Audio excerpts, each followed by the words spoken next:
I'm gonna try go for YouTube for a year, see how it goes. Me and my family have a Maltipoo, a Maltese and a poodle, and he is just amazing. Do you know what his name is? Tomo F1. Close. Right, here we are, ladies and gentlemen. Episode, I don't even know, of the Cool Down podcast with me, Tomo F1. Today we have a very special guest, one of the OGs, and we'll get into exactly why in a bit. Welcome, Aldas. How are you, buddy? I'm doing good. I'm really excited to be in this video. It's been yes, you are. It's been a while. We just of course, it's been a while since we had a video together. We just actually filmed something for my channel, but it was all the way back in February when we did our last video. So yeah, super excited for today, and we'll see what kind of shenanigans we're gonna get up to and talk about. The voice. I like to think of you as the voice of F1 YouTube, because and we'll get onto exactly where that voice came from. I'll take that. Yeah. I mean, you've got such a. I just love it. And the perfect blend of English and Lithuanian, and we'll get onto all that as well. But first and foremost, I want to ask you something. I want to ask you if you remember a day. Let's find the date. It was August, early August last year, and a certain irrelevant Tomo F1, because at the time I'd uploaded 3 videos and had about 4 subscribers. I messaged you on Twitter, didn't I? Do you remember that, mate? I do. I think I saw that message a few days ago when I was just like flicking through my messages for some reason. And yeah, it was mad how long ago that was. I remember the first video I ever watched of yours was that Red Bull and Rich Energy one, but that was back when, because you put that video out, but it didn't quite boom straight away. No. And I remember I was watching your channel all the way back then, and also you had like a sneaker channel as well, didn't you, with all your design stuff or something like that? I do. Yeah. I've still. I don't know what I'm gonna do with that, but yeah, that message way back, I went out my way, didn't I? I made you some nice channel artwork that you politely declined on using, but you'd already freshened up. I don't harbour any resentment, and as a bit of a beg move from me. But to be honest, sure, mate, sure. Yeah, I could tell. No, it's because I literally just changed it at the time, and I was like, oh yeah, I was like, yeah, cheers, mate, it looks really great, but I just changed it. Cheers, bruv, with your 4 subscribers, and now we're here. But you did say to me, you actually did say in my reply, was like, oh, you've got some ideas going forward. You'd love to have me on the channel. And here we are. It's how times have changed, right? In terms of exactly. I mean, life's changed a lot since then. But yeah, of course, I guess today the first thing we've got to ask in terms of, why YouTube and why F1? Because obviously I've looked, so I've rewound your very first video, 21st of June 2018. A video about how Danny Rick can potentially win the 2018 championship, which of course he didn't. But yeah, like I guess I just want to know how that video came about, what was going through your mind at the minute. Let's just have a full deep dive into what exactly happened with your very, very first video.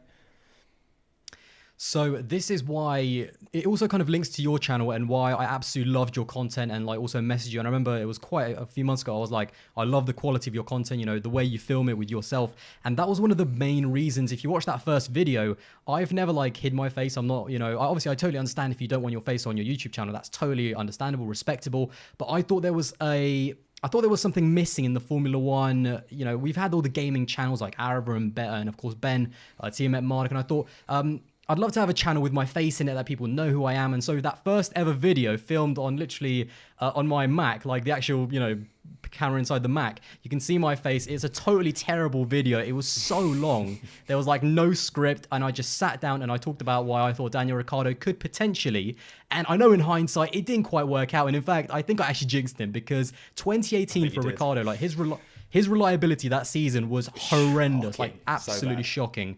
But back then, it was just after he won Monaco, and in 6 races, there were 3 different winners, Seb, Lewis, and Ricciardo, each taking 2 wins. And I thought if he kind of emulated Fernando Alonso's 2012 season and he stayed consistent, and of course Max also had a bad start to the season, and it was literally the next race in Canada where Max went on a ridiculous run, so I completely jinxed Danny Rick. Sorry about that, mate. But yeah, in terms of that video, that's how I kind of just started, totally blathering into the camera. But yeah, I kind of wanted to start a YouTube channel partly because obviously, you know, I love talking about Formula One, and none of my friends in real life even know what F1 is. They're like, yeah, Lewis Hamilton, yeah.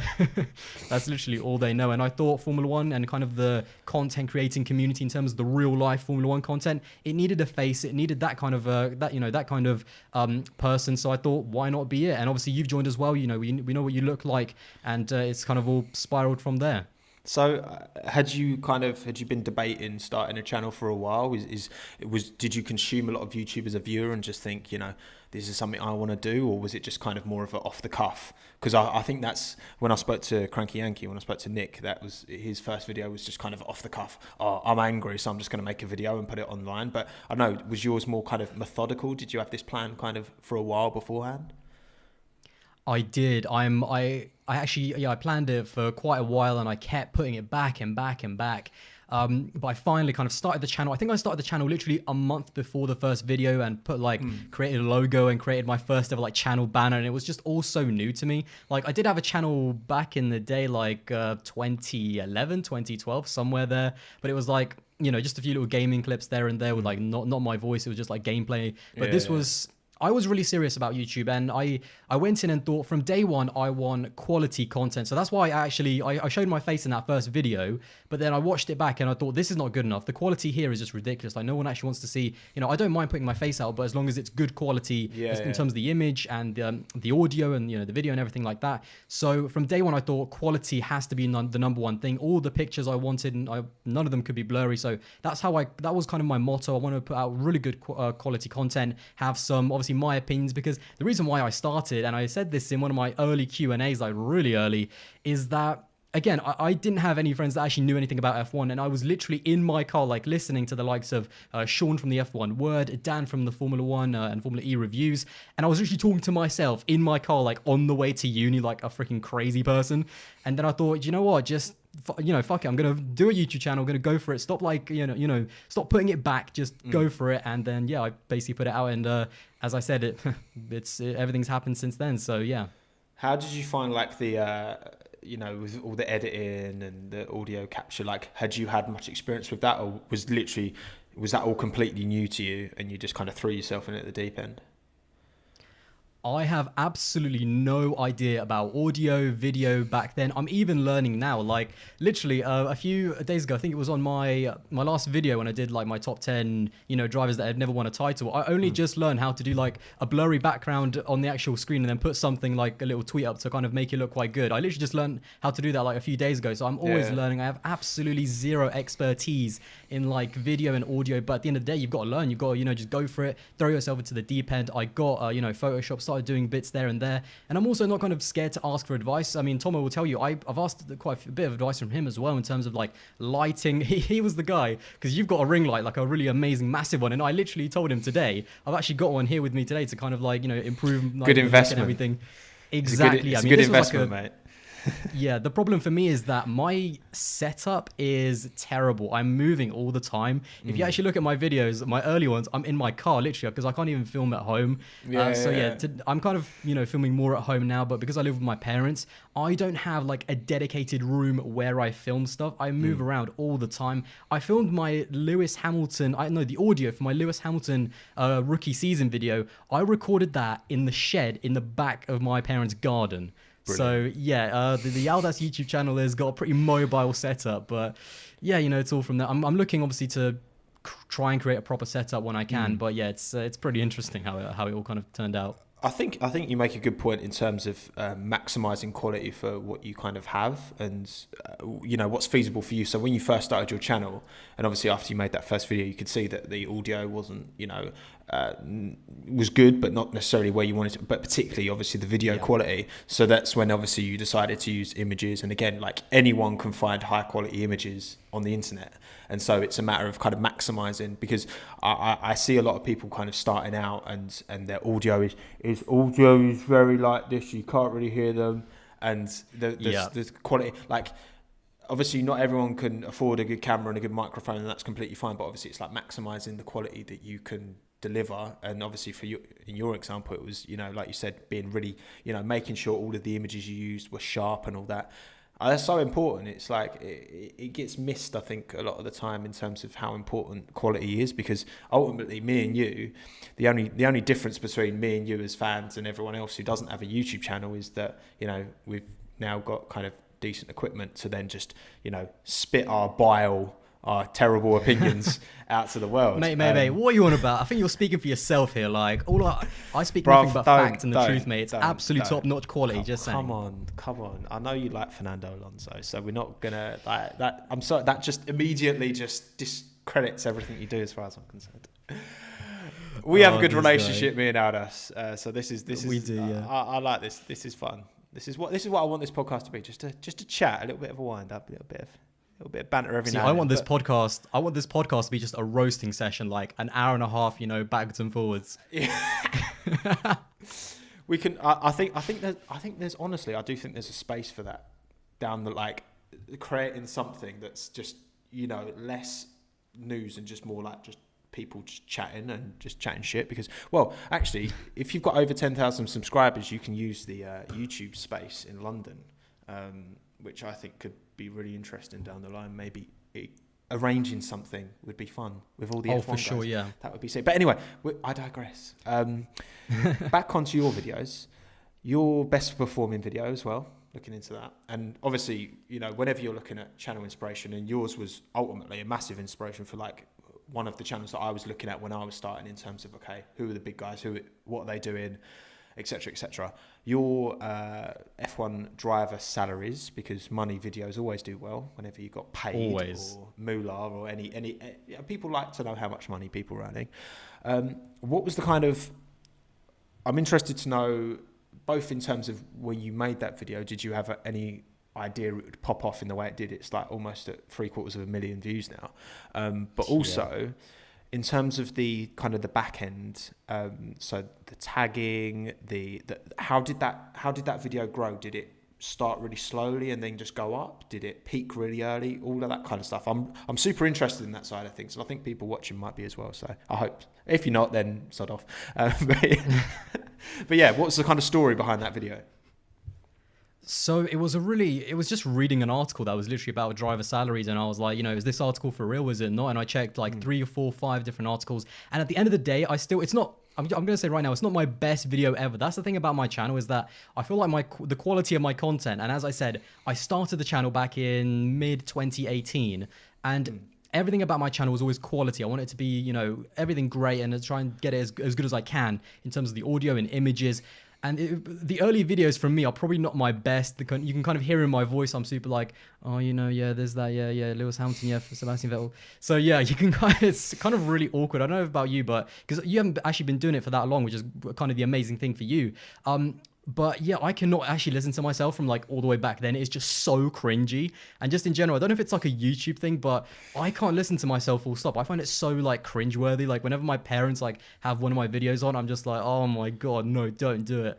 But yeah, as far as that video and how it came about, I was just reading an article and I thought, you know, has anyone else done a video like that? And then I just kind of, I thought, instead of just putting like a 5-minute video, you know, this driver apparently earns this much, this driver apparently earns this much, I thought, let me put more information into it. Let me make it a bit more juicy. Add something onto the bones.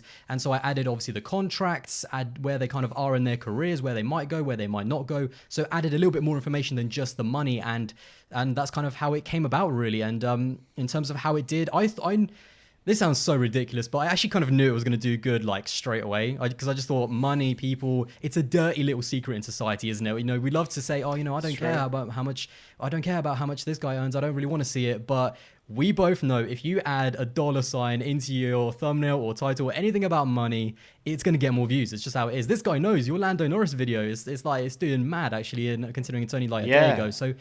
Yeah. And you're right. Like, all of my best performing videos in terms of not even so much views, but in terms of kind of money generated, because obviously you can see on YouTube how much money each video has. And my Nicholas Latifi video, which is it's over 100k, but it's like my 3rd best performing video, I think, and it's under 10 minutes, which generally isn't, you know, YouTube doesn't push them as much, but that's by far and away my biggest earning video. And the only reason that's different is because it mentions money, so then it goes to the CPM's different on it. it's fascinating. But yeah, like you must have, I guess you must have known. And going forward, it's like you say with my Lando Norris video, I was very confident that that would do well because money. And again, like the views, like YouTube will push videos and whatever, but ultimately people are interested. Like it's a reflection of what people watching, all of you wonderful boys and girls watching today, like it's a reflection of what people want, because ultimately it's getting views. Like that every single view is an individual who's decided to made that conscious decision to click on that thumbnail and go from there. And yeah, it bangs, mate. I won't ask you how much you earned from that, but I imagine it's pretty good because obviously I've seen my analytics. So. Oh, mate, it was good. I mean, in terms of the money side, obviously I don't want to get like too, specific about it, but it was really weird, like earning money from YouTube when it first happened. But for me, it was, I'm not going to say I did it for them. I'm never going to say like, obviously, I started my channel for the money or anything, because I didn't. But I must say, like, when I actually did start earning money, it actually motivated me more. And I don't feel like that's a bad thing. I feel like people are really sensitive about the whole like money thing. Like it motivated me even more to do more videos. And it actually allowed me to actually quit my job in IKEA, because at the time I was in a really busy like period of my life, because I had university. I was second year there, I think it was second year of university from Monday to Friday. And I do mean every single day uni. And I have to drive up half an hour as well. I don't live where my university is. I drive up. So that was busy as it was. And then I had to have a job in terms of working at IKEA, both Saturday and Sunday, to pay for my car, insurance, lunch, bagels and stuff. And then a fuel as well. And that was really hard. So, I've got like completely Monday to Sunday, busy every single day, and then YouTube on the side. But it never felt like a job, YouTube. It always felt like a really good hobby. I didn't mind doing it. And when I did start earning money from it, a little bit, it was only like, I think £200 or £300 a month, which doesn't sound like a lot. But to me at the time, it was like, that is how much I was earning like at IKEA or thereabouts. So, and as soon as I got my first like, as soon as I started earning money on YouTube, I quit IKEA straight away. And I just thought, I'd rather do Saturday and Sunday, make videos. And it actually turned out really well. So, yeah, it was a massive help, but it's kind of, sometimes you have to go for it, you just have to fully kind of commit to it. And I did. And it's, like I said, it's just been really great since then. I can imagine you working at IKEA. You've got a Scandi look about you. I can picture that. But no, like you said, like if you want to earn money, right? If you want to earn good money in life, YouTube is not the answer. Like, no, it takes so long and it takes so much effort to get monetized, let alone earn good money. Like, I mean, in terms of, so I'm on, almost 40K. My views, I've got like just over 2 million overall views. And at the moment, I'm at about 7. Like, I don't have a problem talking about it because it's just whatever. It's just a number. Like, I'm on about 700 a month, which is great, like supplements. But again, like I still work. So I still have a job, and I've still got like, especially in kind of January to February, that real growth period, I was working full time, getting home, filming. Like that was taking up all of my spare time as well. So you've got to like, it's not like you get home and you can just switch off and it just earns money. Like you have to put the hours in and put the time. It takes a long time. I mean, how long would you say on average a typical Aldas video takes from, writing the script, or however deep you go in terms of the script, filming it, editing it, uploading it, doing all the tags, thumbnail? How long would you say in total? Because I think a lot of people don't really appreciate how long and how much time it takes. Yeah, we talk about it because I was listening to your, with Cranky Yankee, your podcast. Great podcast, by the way. Top quality content. Thank you. Always great to hear Nick as well. Not so much you, but Can't win a No, I'm joking, mate. You little shit. But yeah, he mentioned that if it took him, this guy. You're a fucking prick. Go on, carry on, you little shit. But yeah, let's get back on track. He said that it took him like 48 hours altogether, like 48 hours of work, not 2 days, but 48 hours of work to put together his Williams video. And that's, to be honest, that sounds like bang on the money, because for me, it's really difficult to say actually. Let's go to like the Lewis Hamilton one, because that's a really interesting one. My, the greatest rookie season of all time I made about Lewis Hamilton. That video did quite well. I think it's on 170 something thousand views. So super proud of that one. That took a long time. It was about a day and a half of writing the script, which probably all in all was about 6 or 7 hours.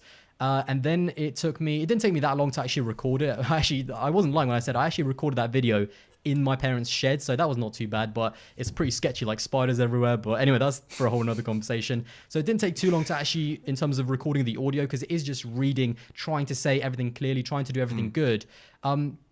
But then to edit it, that was the Lewis Hamilton video was my first ever really kind of, I think it was actually quite a well edited video from my point of view. I thought it was a really big step up. It wasn't just picture after picture after picture. I tried to add animations. I tried to add a few videos, be cheeky about it. But I mean, you and, you know, Cranky Yankee know that adding videos, like actual Formula One videos is super, you know, debatable and touchy. Yeah, exactly. And I'm kind of dipping my toe into that, but I never want to go full into it.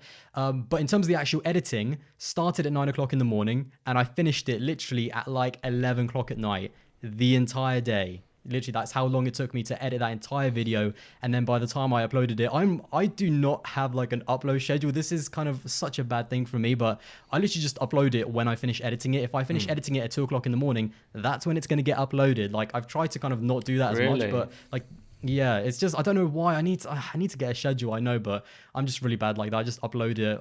In my mind, I'm just like, well, it's a perfect time to upload for someone in the world, isn't it? It's probably like 3 o'clock in the afternoon in America. So I think so. I since everyone's in quarantine, I've been uploading kind of midday to like 2 o'clock, that kind of time, and that's actually worked really well. So I would definitely recommend that.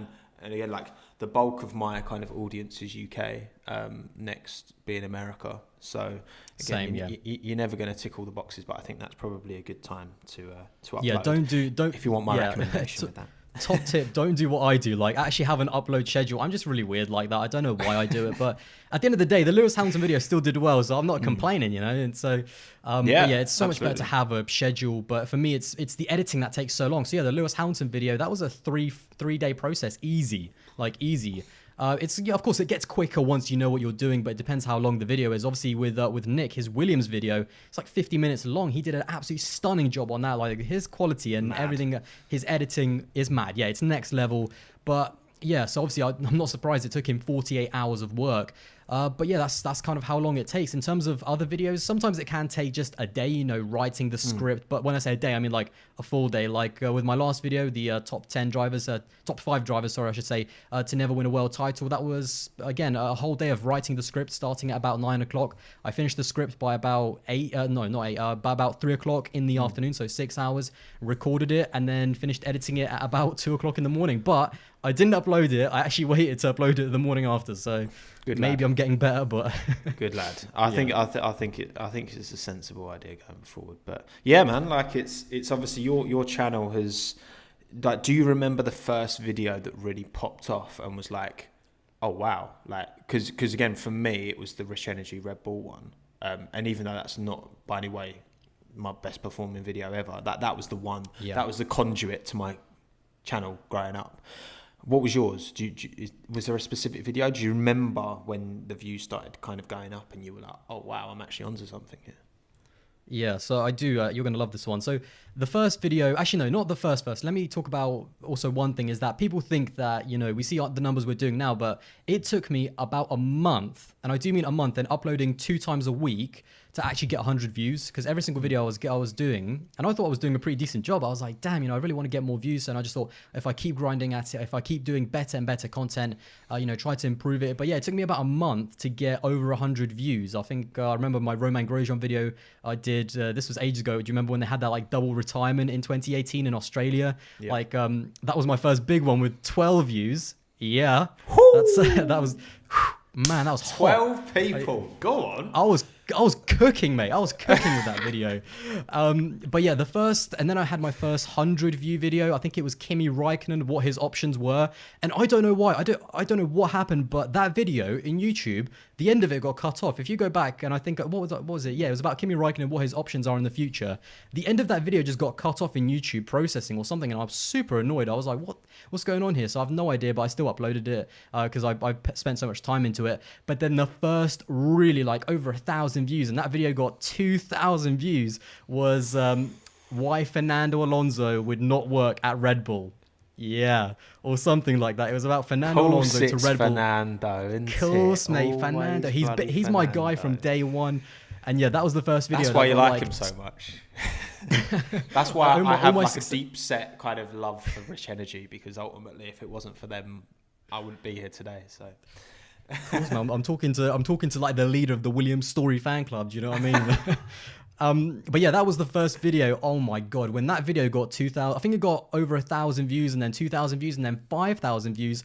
I was like, I went to my mum and dad like, oh my God, look, my video has over 1,000 views and it was like so sick. And I was just running around like a headless chicken. I thought that was the peak of my YouTube career. I'm not gonna lie. Cause the thing about YouTube is that you got to stay motivated. You got to keep working hard. But I honestly thought that's it. That's as good as my videos is ever going to do. 5,000 views on that Fernando Alonso, why he should never go to Red Bull or why Red Bull should never have him. I thought that was like, that's it.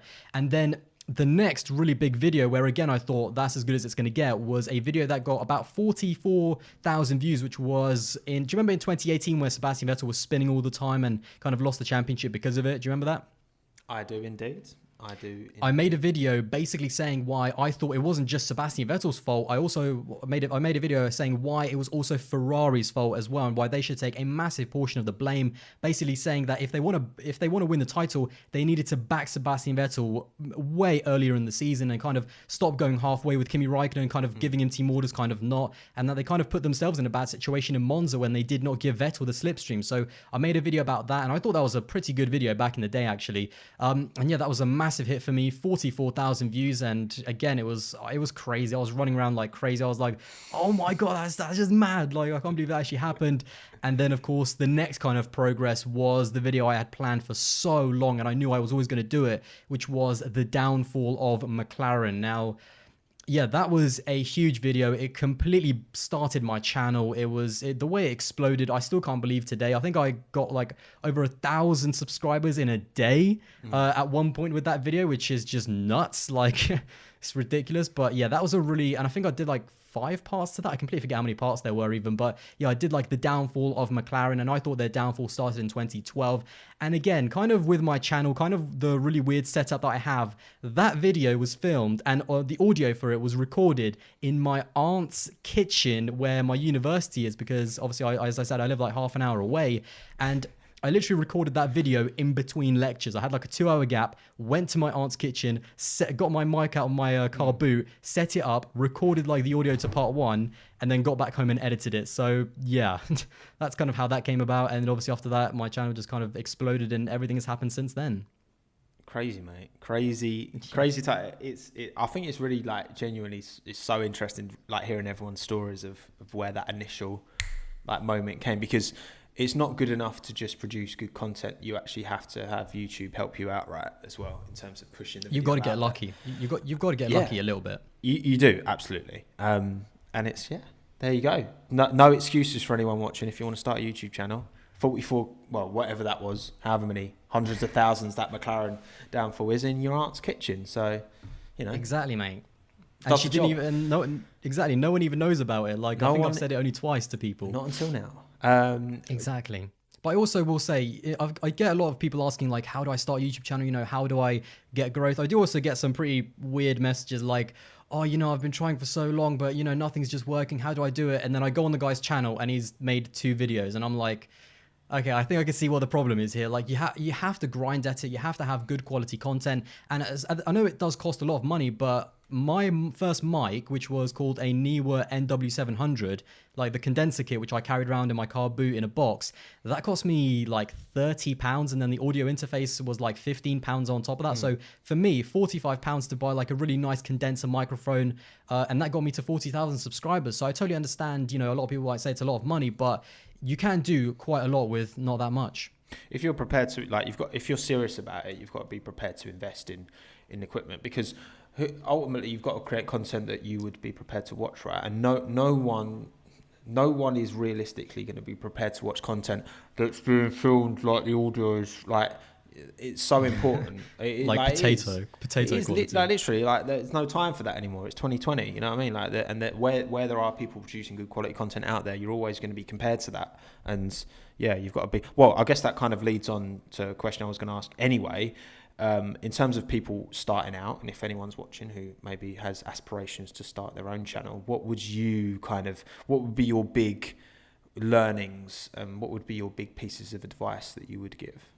So the big piece of advice I'd give to anyone, and again, we get maybe you get messages like that all the time. You know, what advice do you have for someone starting a channel?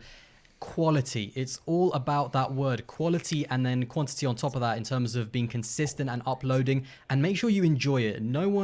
None of us actually started to make money or anything like that. Money is just kind of like the side bonus. You know, it's really great to have some money to, you know, YouTube paid for my car insurance. Like, that is as good as life is ever good. I thought that was like so sick. Like, YouTube paid for my car insurance, which is very expensive if you're 20 years old like me. And that, so yeah, it's not, money has got nothing to do with it. You've got to love what you do. And the reason why is because it's going to get tough. You're going to have, like, you know, bad videos. You're going to have moments where you're not doing quite well, but you've got to be committed and you've got to just keep going at it. So that's one side of it. The next is probably even the more important one, which is the creativity, because anyone can make a video that someone has just made about 20 minutes ago.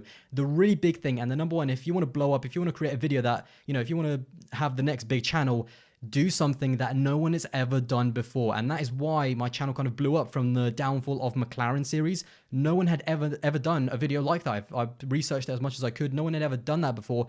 And that's why that video did so well and why my channel blew up from it. So good ideas, good kind of things that people have never done before, as I said. And then the last part, again, another really important part, is quality. It's very easy to have a channel with 0 subscribers and look at other people and say, oh, you know, I'm never going to get to them because look at all the equipment they have, look at the quality of their channel. I totally understand that, you know, it does take a lot of money to get to a really like high level of quality in terms of content, in terms of editing, camera, sound. But if you are smart and hardworking, as I said, you know, my first mic was £30. The entire setup got me to 40,000 subscribers and the entire thing cost £45. That's it. So quality is everything in terms of the way you sound, because I was speaking to Tomo. Sound is actually like 70% of a video. If everything sounds good, you're just so much more engaging. Sound you is love everything. to listen to it. It's Absolutely. everything, like even better. It's even more important than video. And then on top of that, you know, you can get obviously a better camera like I have now. I have a pretty good camera now, or hopefully I have one. I guess you guys can be the judge of that.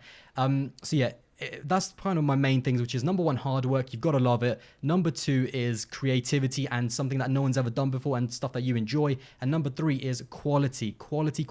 Make sure that you like to watch it, because other people then will be the same.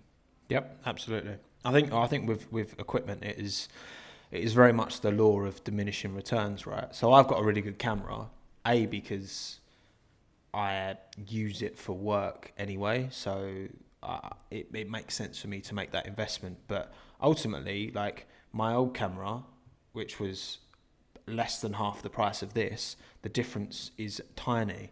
And if I got a camera that was half the price of that, the difference there would be small. You know what I mean? Like for £100 in terms of buying a microphone and a way of recording yourself. And again, like, you know, modern cameras on phones. I'm not being funny. Like if I was starting a channel now and I had, you know, people have like, not necessarily the most recent iPhone, but say like an iPhone 8 even, got quality camera. That's perfectly fine. That's perfectly fine. The video quality, yeah.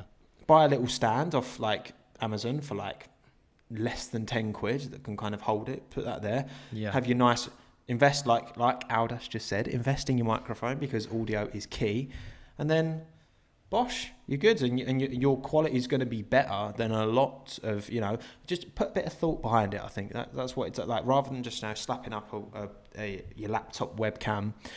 Put a bit of thought behind it, and there's not, because I think there's a lot of space for a lot more content creators in the Formula One niche, because I still think there's not many people doing it. So I think now is a great time, while we're all, you know, stuck inside and people are desperate for content to watch. I think now's a perfect time to jump on it. But yeah, and I was gonna say, obviously, quite a lot of, you know, all YouTube kind of starts off DIY setups, or some big channels sometimes start off with the weirdest setups. Like right now, I might actually send like an image to Tomo, so maybe he can put it on. But right now, I've got my camera like suspended on a box, an iPad, and letters, literally to kind of get it into a suitable kind of, you know, for you guys to view it. And my light is literally clamped on to my dad's computer screen. That is my setup. I'll send him a picture. He might put it Does on. the But job. I will. Exactly, it do, does the mate. job, and hopefully it looks good. But yeah, definitely. Oh, there's so much space, and it's been so incredible. And I've been so happy to see how many more YouTubers there are in the Formula One. We've seen gaming. The gaming has actually been around for a long time. Like, people like Arava and Ben, they've been around for like since 2012. I remember watching their videos back in 2013. Some amazing stuff. And obviously, you've had Matthew Gallagher as well, ex Matty G. A lot of people don't actually remember that he was actually called ex Matty G. Kind of the raging guy. He was super funny, and all those guys. They've been around for almost a decade. But in terms of the real life and kind of, I don't even know what to call ourselves, just Formula One content creators, there's actually not that many. And when you look at Formula One as a YouTube space, compared to football, you have people like, KSI and people like that have been around for years, like almost a decade. They've got millions and millions of subscribers. When you look at the Formula One YouTube space, there's only really, in terms of single people, not like massive companies or Nico Rosberg, I think there's only 3 people with over 100,000 subscribers, and that's Arava, Ben, and Chamber, right? Yeah, pretty much. I think I can't think of anyone else with. There's an F1 news channel that's like something the line that's on like 120, I think. But yeah, again, that's not that's not a personality. That's just a kind of in terms of like massive, massive corporations, or not, well, maybe massive or big corporations like WTF1. Nico Rosberg has got a freaking production behind him. Do you know what I mean? Like explosions everywhere. Precisely. No, Jack, love you really, Nico Rosberg. Those people. Yeah, of course. It's much easier for them to maybe get to the 100,000 subscribers. But in terms of one person doing it, it's only 3. Like I said, Arava, Ben, and kind of Chamber. But it's so great to see more people. Sean from the F1 Word, massive. He is an OG. Dan from the Formula One, Formula One reviews. But yeah, Sean from the F1 Word, he's almost at 100,000. So that's going to be a massive milestone. I feel like I was really inspired by him as well. And then, of course, us guys as well. And, of course, Mike from F1 Fanatics, great channel as well. People like Kids Love F1. He's also a great content creator. So it's getting bigger and bigger. And certainly in the past year and a half, the amount of content creators is just shot up. Moto Meerkat as well. He's a great guy as well. I love watching his content. So, yeah. He's a funny fucker, he is. He's a funny guy. I need to kind of schedule, because he's been asking like to do some content together, but I need to kind of schedule it so I can actually do something. But definitely. Yeah, so the amount of people is just going up, and it's great to see. Obviously at the moment, but you're killing it, of course. 40,000 subscribers, or almost there. By the time this is uploaded, this guy's gonna have 40,000 subscribers. So yeah, again, it's just getting more and more, and it's really fun making videos with more people. At the end of the day, it does get a little bit annoying just kind of sat at a mic and just being by yourself, like talking to yourself. So it's great to see more people, and hopefully the community just keeps growing. Absolutely, mate. Absolutely. It's got a way to go, but again, I think people just the new guys coming in, and girls, of course, is that you just got to be persistent and not get downhearted, because again, you want to be doing it for the right reasons. If you're doing it to make money, we definitely need more go for it. All of the hours that I've spent making YouTube videos, if I spent that time freelancing, I would be a lot better off financially. And I could have done that, but I didn't, because this is what I love doing.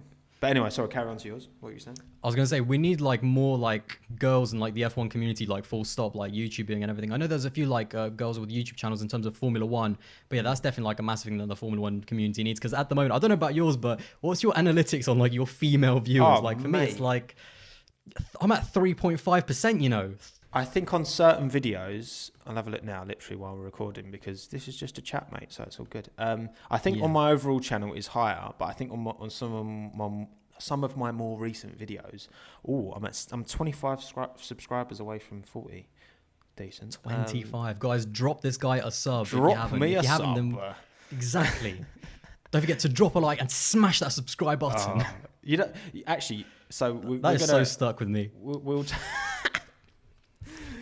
Your voice, I can't find it, but I'll look. I think mine's at about 3% female, so probably about the same as yours. But yeah, more female YouTubers, please. There's lots of you active on Twitter, so we'd love to see that. But anyway, back onto the Aldas, the man behind the DAS.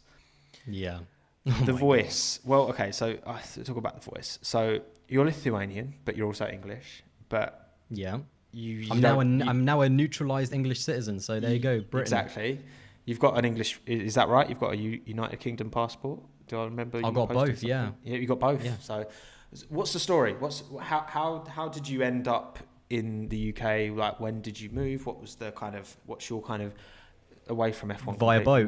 What's your story? Boat. Well, I mean, where do you want me to begin, mate? I mean, Birth. no, obviously I was born beginning of birth. I've got a mum and a dad, standard stuff. But no, I was born in Lithuania in 1999. I lived there for about 5 years, and then about 2004, somewhere there, me and my family moved to the UK, and I've basically lived here ever since. So I do remember quite a bit from Lithuania, and we do go back there quite, as much as we can. But I don't have too much family there. I only have literally you can count all my family on one hand. I'm not even kidding you right now.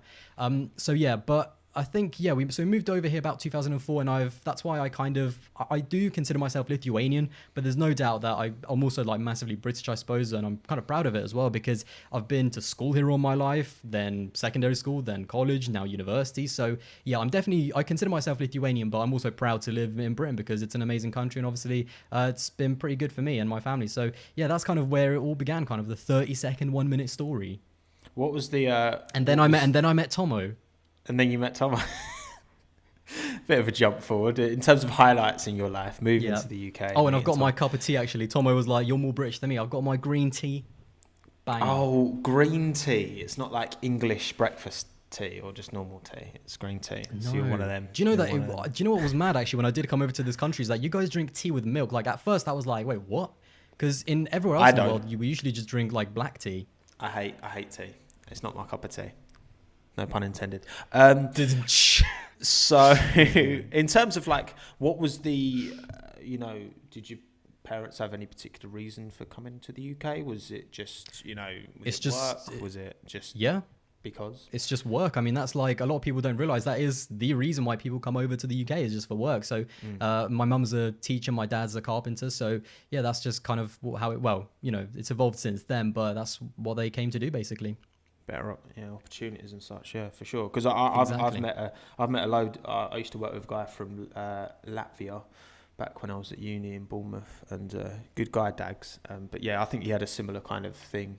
His parents moved over when he was quite young for work reasons. So that's I think that's quite a kind of common story amongst in terms of growing up in the UK. Did you?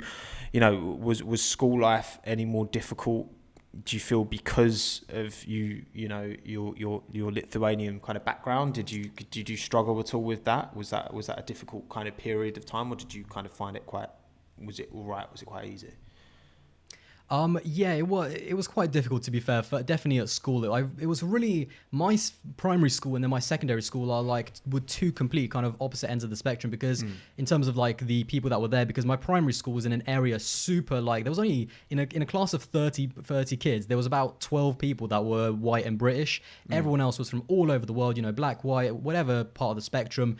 And so yeah, that was kind of completely different. Although it was, for me, it was quite a little bit tough because, I did go through a little bit of bullying and stuff like that, being from a different country. A lot of people go through that stuff, but you just got to, get thick skin and kind of get through it. And then I went to secondary school, and it was completely different. 95, because we moved areas, actually. We moved to a different house or different area of the city where I lived, and it was the school was 95% white and British. I was literally, in my class, there were 2 or 3 people that were not white and British, and that was it. It was me, this other Lithuanian guy, and this girl. That's it. 3 people in my class of 30 that were not British. So yeah, it was definitely a big culture shock. And again, it was kind of, it was difficult. There was a bit of bullying and stuff like that because a lot of people are kind of, they don't, especially kids, they don't know how to react to people from kids other can be cruel, countries. Man. And they can be mean little fuckers. I've learned that one. But again, you just got to get through it. You got to focus on yourself. You got to, just develop thick skin. And at the end of the day, jokes on them, I suppose. But it is what it is. I focused as much as I could on school, and secondary school was interesting because I was in an area where no one really valued what school was, no one really cared. They just thought, I'll turn up and, do all that sort of stuff. But I was always super my parents kind of kept me, on track. They always, told me to focus on it. So yeah, it was an interesting time. And obviously then I went to college, and it was so much better when I went into college because that's where everyone is serious about what they want to do in life. They're way more focused, especially compared to my secondary school. And then of course moved on to university after that. So yeah. And then in terms of your studies and in terms of your when you were at secondary school and then at college, did you have first kind of what field are you studying in at the moment, but also was that a consistent thing that you decided on that from secondary school going forward, or was it a bit more, in the moment that you decided to study what you are studying? Yeah, so at the moment in university and I study biomedical science, but the journey towards that is I still don't actually know 100% what I want to do. I'm hoping to go on and maybe do a degree in dentistry, but we'll see how everything goes. To be honest, I still I'm not even 100% sure what I want to do with my life. I just want to make sure that I'm happy where I am in 5 years. That's the most important thing for me. I have some plans and I have some, stuff that I want to achieve, and I know I have a goal and a pathway how I'm going to get there. But to be honest, I was always just a big fan of science and maths. I didn't mind. I really liked school, to be honest. I thought it was so great to learn, and obviously I had some good friends as well. So I was always interested in science, and that's what I kind of did best at in secondary school, and then did chemistry, physics, and biology at a college, and then obviously, as I said, biomedical science at university, and I'm in my final year. A month to go now. I'm right in the middle of my dissertation. We'll see if I get to actually. Yeah, we'll see if I actually get to graduate, because that's in June, July, but obviously we don't know with the pandemic if we're actually going to get to go.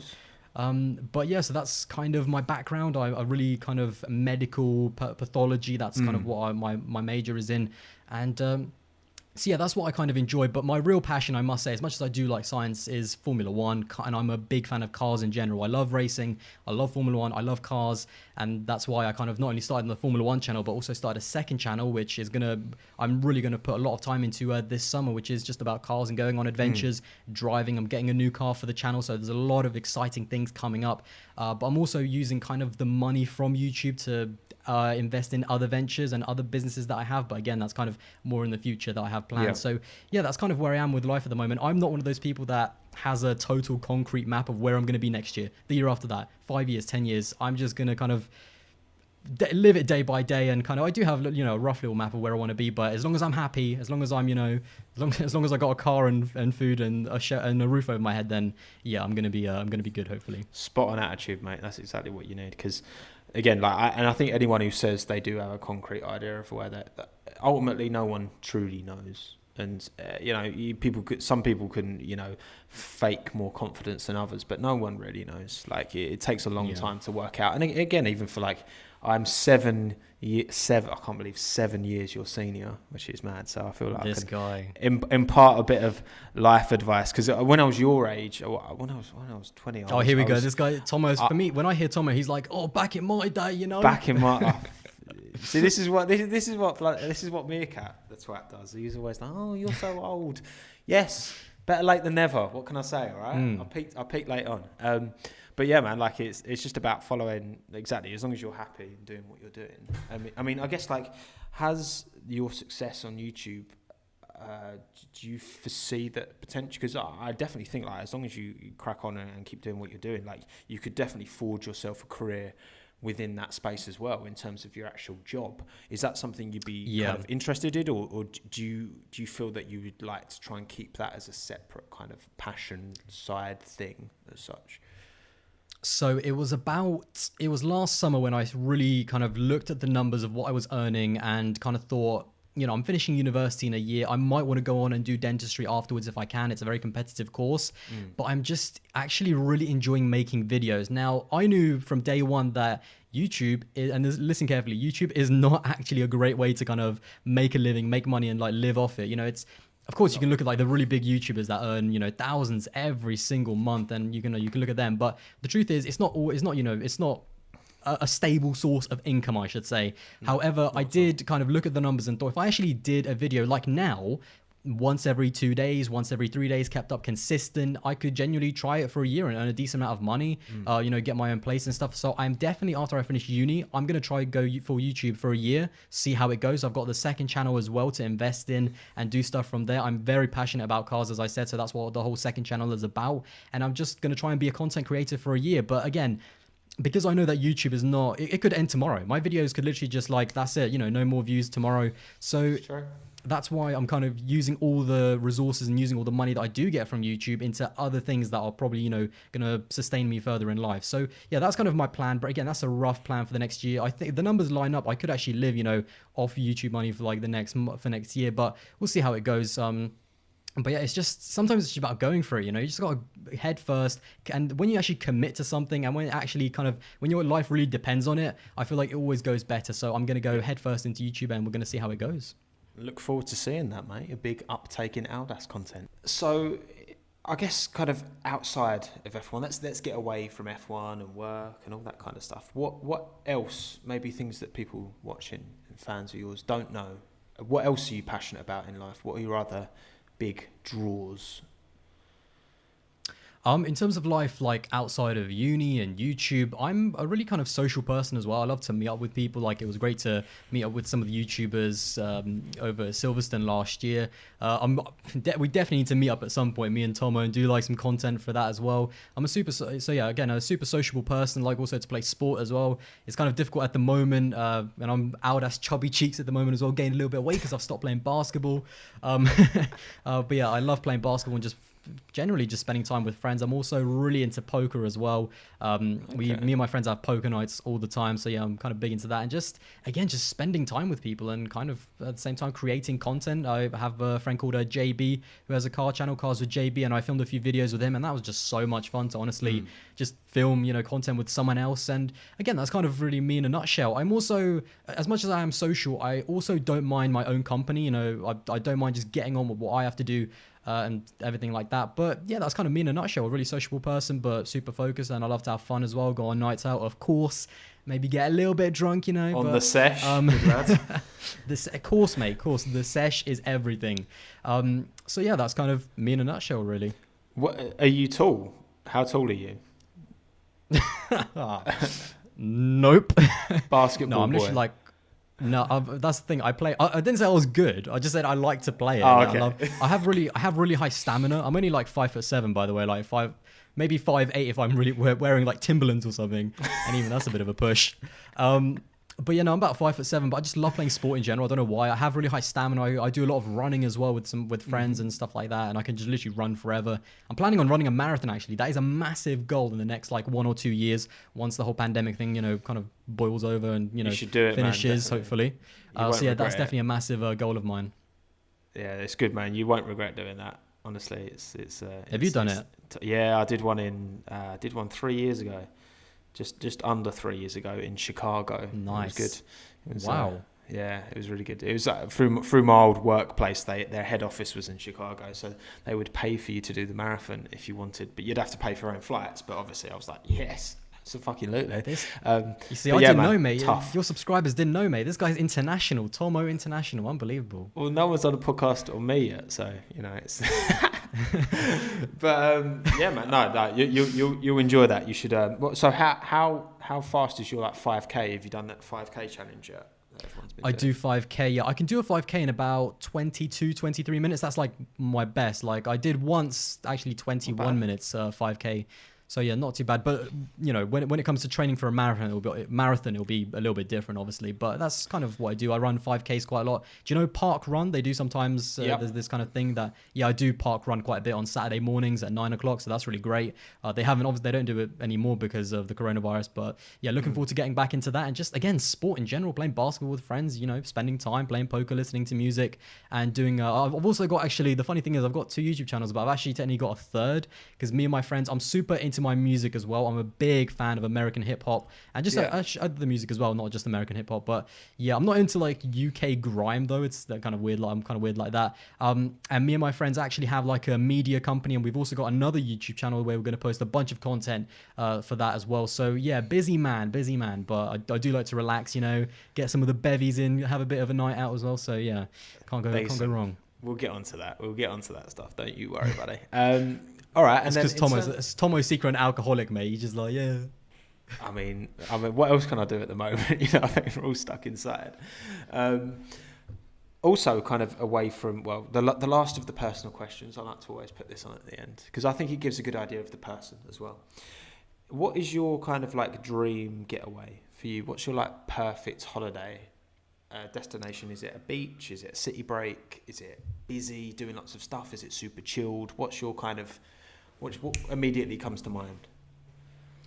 Honestly, it's going somewhere new that I've never been before, and somewhere where it's like difficult. Somewhere where not many people go, is super relaxed. Maybe not. I don't mind going to the beach. That's absolutely fine. But I'd love to go to somewhere like really mountainous, like, but also city as well. Just doing stuff. I'm a busy guy. I love walking around. I love to cycle. So maybe climbing a mountain somewhere, you know, in the Himalayas or something. But also visiting cities that are really busy that I've never been to before, like New York or Chicago or LA or something. So definitely America's a big one. But yeah, just doing something active, doing something busy, going somewhere I've never been before, experiencing different cultures, experiencing different, like eating different foods as well. So yeah, I'm not kind of, maybe I'm not a massive fan of just, you know, laying down and chilling for a week. I'm busy, you know, let's go do something new that I've never done before. Let's go somewhere I've never been before. So yeah, stuff like that.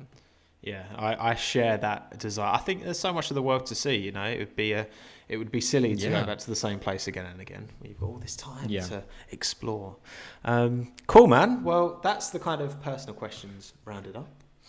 Now we've got our little quickfire round where I've got some questions, and again I've kind of slightly changed these up, but generally they're kind of quite similar to the ones I've done before, but just kind of catered towards you.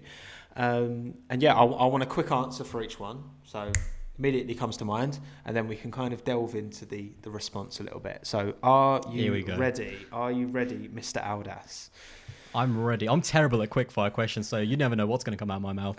Well, just don't say anything too dodgy, please, mate. I want to. It depends what the questions are like. This is going to get like. There's nothing that you said the personal round is over, but I mean, how personal are the questions going to be? Do you know what I mean? You'll see. You'll find out. So, first question: what is your favourite flavour crisps? Prawn cocktail. Another one.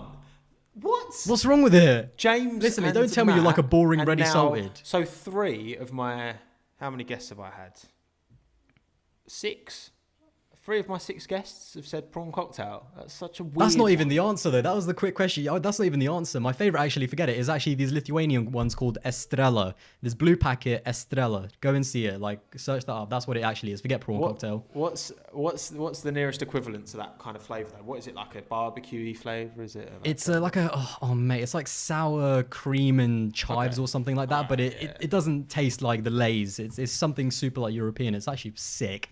Go give it a try. Do you get them in bulk when you go to Lithuania and bring them back, or? No, mate. No, this is the sick thing about living in the UK, because it's so multicultural. There's like Polish shops on every single street, and we go there and you can get like Russian food there, you can get like Lithuanian food there, and everything, mate. The Polish shops is where it's at. And also now with the pandemic, no queues, mate. No queues. Cleaning up, Aldas. We know what your cupboards are, mate. We know what your cupboards are stocked full of. Brilliant. All right, next question. What was your favourite TV show as a kid growing up? Top Gear. Really? Top Gear. That was immediate. That was. Of course, man. Come on. When's your like earliest memory watching Top Gear? When would you kind of have got on board? I can't, because obviously 2005 or 2006. I remember the first time I ever watched Top Gear, and it was the first time I switched it on. I don't know why I remember it so well. It was an interview with this like rock star called Ronnie something. I forget what his name is. He was an old geezer, and I remember he was wearing like a purple or pink shirt, and that's the first time I clicked on Top Gear, and I saw an interview, and it was Ronnie Wood. Yes, exactly, Ronnie Wood, and he was like he looked like he was drunk in that interview. It was super funny, and that was my earliest memory of Top Gear, and I've watched every single, the Jeremy Clarkson, Richard Hammond, and James May era. I've watched every single episode a minimum 10 times. Minimum. Dave, just 100% the Dave reruns. Oh, the Dave reruns, mate. On it. Was that pre or post Richard Hammond's big crash? I'm thinking 2006. That was just pre. It was like the year before, or maybe 2 years before that. Yeah. Mad times that was, wasn't it? Bloody hell, throwback. That's the thing. I never quite clicked with the Grand Tour and Top Gear. Now I don't watch either, so yeah, I've just kind of fallen out of it completely. But what do you think of the new Top Gear, actually? Out of interest. I don't even watch like the new Top Gear that much. Do you know what? I've been really busy for like this sounds ridiculous, but like the past 2-3 years, I've almost completely stopped watching TV. Like especially after Top Gear ended, you know, with the whole Jeremy Clarkson punching the producer in the face because he didn't get the steak. Totally understandable, by the way. Fuming. Exactly. I mean, if a man or woman don't get their steak, then you never know what's going to happen. But yeah, after that, I just kind of stopped watching Top Gear in general. I do watch the Grand Tour like at some point. I don't watch it live like when it happens. I rewatch it on illegal websites. But yeah, so that's kind of my TV habits. Like, Just I watched get a little bit Prime, of the man. Grand Tour. Prime's so good to have anyway. You should just get Prime. You can afford it. Come My on, mum I know. has Netflix. I watch it on Netflix. Like I watch quite a bit on there, but other than that, that's fair. pretty much it, to be honest. Fair. Cool. Favorite sport outside of Formula One? Oh no, I'm gonna go football or snooker, one or the other. I said football first, so maybe football. Basketball is up there, but yeah. Who's your team? Who's your football team? Everton, mate. Everton. What's the story behind that? Interesting. Oh, here we go. Okay. So people have like amazing stories of how you support a team. Oh, my dad, like my granddad, 5 generations back, we've always been like West Ham supporters. Yeah. My why I support Everton is because the first FIFA game I played was FIFA 14, and Lukaku back in the day was a beast. And this is before I even started watching football. I just played FIFA with my friends, and Lukaku played for Everton, and I thought he was a great player on FIFA. I used him all the time, so I thought I'll just support Everton, and that is literally how it started. Lukaku FIFA 14, mate. How about that for an origin story? There you go. And what about snooker? Are you an O'Sullivan OG or what?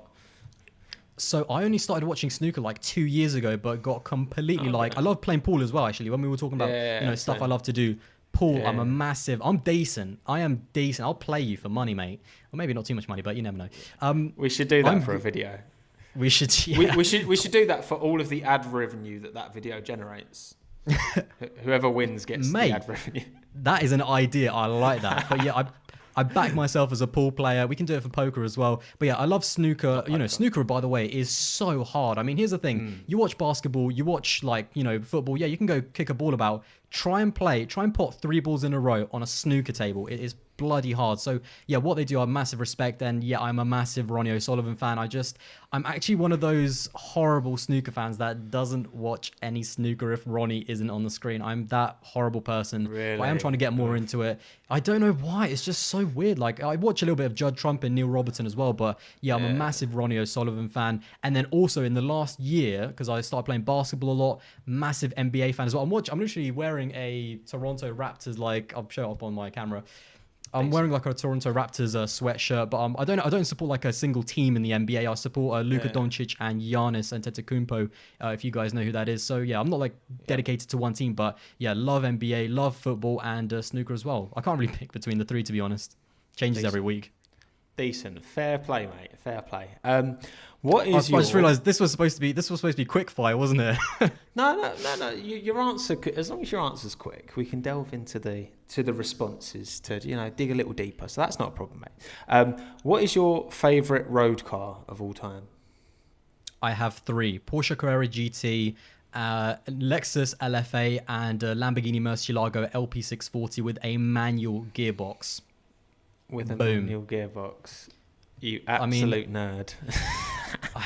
Yeah, and actually, just to be even more nerdy, the higher level of the Murcielago is the LP670 SV Super Veloce, and they made about 4 of those with a manual box. Like, that is freaking nuts. I've got one guy on Instagram who actually has a manual LP 670 SV. Like, what a dream car that is. But yeah, that's the 3. Porsche Carrera probably is at the top.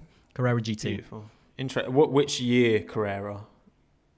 I mean, they only made one generation of the Carrera GT. That was like back in the day with the McLaren SLR and the Ferrari Enzo. So kind of the 2005, 2004 era. Oh, yes. The one that Paul Walker, rest in peace, had the crash. Died in, yeah. Yeah. That car is for real. Like, that car is dangerous as hell. Someone crashed one in New York about a month ago. He was on drugs. Yeah, he crashed it in the middle of New York during a pandemic. He was lucky there was no one on the street. Yes. And it wasn't just a Carrera GT. It was a Gambala. It was like a special, about 25 of them. He crashed it and tried to drive away. Like, ridiculous. You've got to go watch it. Carrera GT crash. I've seen that. It's mad, isn't it? Mad. What a twat. Okay, next question. And you talked a bit about music earlier. Who's your favourite band, if you had to pick one? I don't actually listen to bands. Okay, so band/artist. Band/artist. Kanye West, for sure. That's, yeah. Interesting. Kanye West all Which the way. generation? Which generation Kanye? I respect his entire career. Don't get me wrong. Like, my most favorite album of all time is My Beautiful Dark Twisted Fantasy. Came out in 2010, I think it was. That album is freaking ridiculous. Like, no skip songs at all. That is super rare. But I kind of respect all of his music. I thought The Life of Pablo, which came out 2016. Me and my friend actually went to the cinema at the release, because when he released that album, he released it during one of his fashion shows, season 2 of his Yeezy fashion show, and he streamed it around the world in cinemas. And we were literally in a cinema in England with loads of people listening to his album and watching his fashion show. So that was kind of special. But also his early stuff as well, College Dropout. So yeah, I'm a massive Kanye fan. I like Travis Scott as well, Playboy Carti. I suppose that's some of the newer guys, but I also like Andre 3000 from like back in the day. So my music, taste varies so much. It's unreal. So yeah. Interesting, mate. Fair play. Cats or dogs? Dogs. Any particular dog? Breed? So whatever? Maybe not a breed, but me and my family have a Maltipoo, a Maltese and a poodle, and he is just amazing. Do you know what his name is? Tomo F1. Close. It's Kimi, like named after Kimi Räikkönen. I kid you not.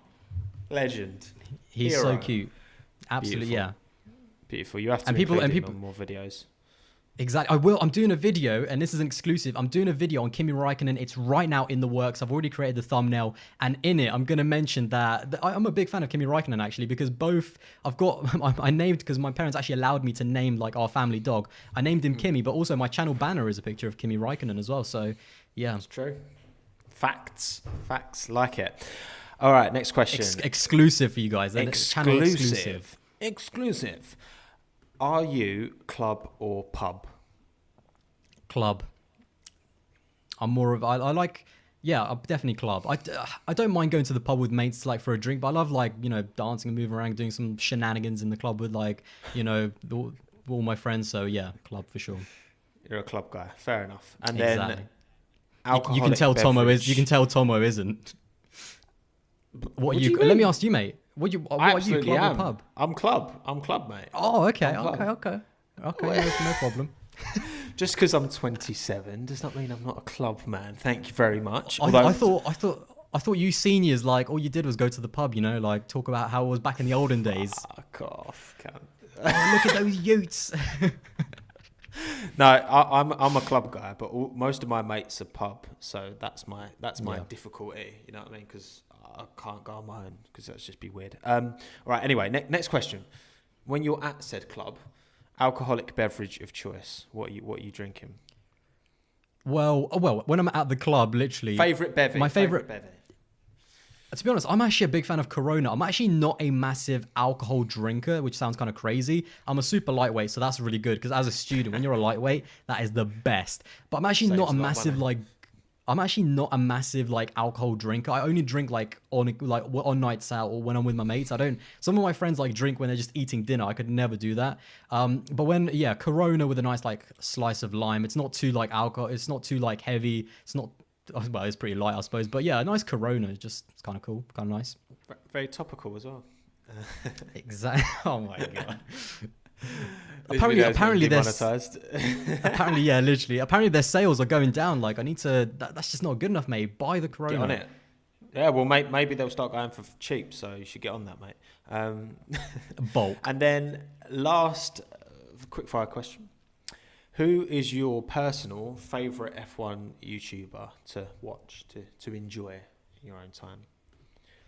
I mean, come on. We all know who it is. Come on. He's the geezer that produces the best quality content. I mean, he's the geezer that has just amazing videos. He's almost at 40,000 subscribers. I think he will be over. I mean, it's Cranky Yankee, of course. No, I'm joking, mate. No, honestly, do you know what? Honestly, who's your favourite? I honestly don't have one. This is actually really kind of crazy. I just don't have one because there's just so many good ones that I don't have. There's not one guy who, if 3 videos popped up, all made by different content creators, there's not one that I'll go, yeah, that one first because I like him. I'll probably just do the one that has the best content or the best video or the most interesting one at the time. So honestly, there really isn't one. That's actually not a joke. So I'm going to say Tomo just for the fans, but genuinely I don't really have a favorite one because everyone's doing for the culture, yeah. For the culture. Good lad. Let's go. Why don't we go like this? Yeah, let's go. You for the UK and the rest of the world, and then just for America, we'll go like Cranky Yankee Nick. But I also like love Sean from the F1 Word. His content is super inspirational because he's been doing it for such a long time. Chamber, I'm about to name everyone, aren't I? Like, let's be honest. But yeah, everyone posts amazing content. Who's the best kind of up and coming? Do you think who's going to be the next to really crack the break the barrier in terms of getting from a couple hundred subscribers to really growing? Do you think? Do you mean people who are like at a couple of 100,000 now? Yeah, no, a couple of 100,000 maybe. Yeah, a couple of hundred. A couple of hundred. Yeah. I feel like the next people I definitely feel like Mike from F1 Fanatics could do a really because he's building a nice community of people. He does so many collaborations and they do a bunch of really good videos. But yeah, so definitely him. Again, we need kind of more people to produce different kinds of videos, but there's certainly a lot of people are in that realm at the moment. And it's so difficult to break out, but I'd probably say F1 Fanatics. Yeah, that's a really great channel in there. Mike deserves a lot more. He deserves a lot more for the amount of effort he puts in. And I think if he just works on his if he can get his audio a little bit better, I think that's all he needs really to do. And then yeah, for sure, it'll be flying, mate, because he puts the effort in for sure. We're going to end with the roundup questions. Got 3. As I always ask, these same ones, so I hope you've been doing your research, mate. First and foremost, if you were in charge of Formula One, so Aldas Carey had a big moustache, as all. He's actually out now, I think. What? What do you mean? I think he's actually out. I think Chase Carey is not a part of it anymore. Someone. What? Well, whatever. Oh no, Chase. Yeah, go for it. Whatever, man. I can look into the news later. The point still stands, right? So you're replacing Chase, basically. This is what's happened. You've just replaced Chase because Chase has left, apparently. Yeah. What would you do? What would be the first big rule change that you would implement that you think F1 should be doing better or different or whatever? Make the aero simpler like they have, but also make the cars smaller. That is the number one thing. Make them small, make them agile, which is very difficult because it's kind of counterproductive considering that the whole hybrid units, they need a big car. That's kind of why the cars are big. But somehow develop the technology to the point where you bring the car sizes down to about... do you remember how small they used to be in 2008 and 2009? They kind of switched to bigger cars there, but... yeah, definitely make the size of the car smaller because then it will be easier to overtake even on tracks where it's quite difficult because we used to get overtaking at Monaco. It's not a total myth to overtake to see overtaking at Monaco. So make the cars smaller, but try and obviously keep the same technology because that's where Formula One is going. Absolutely.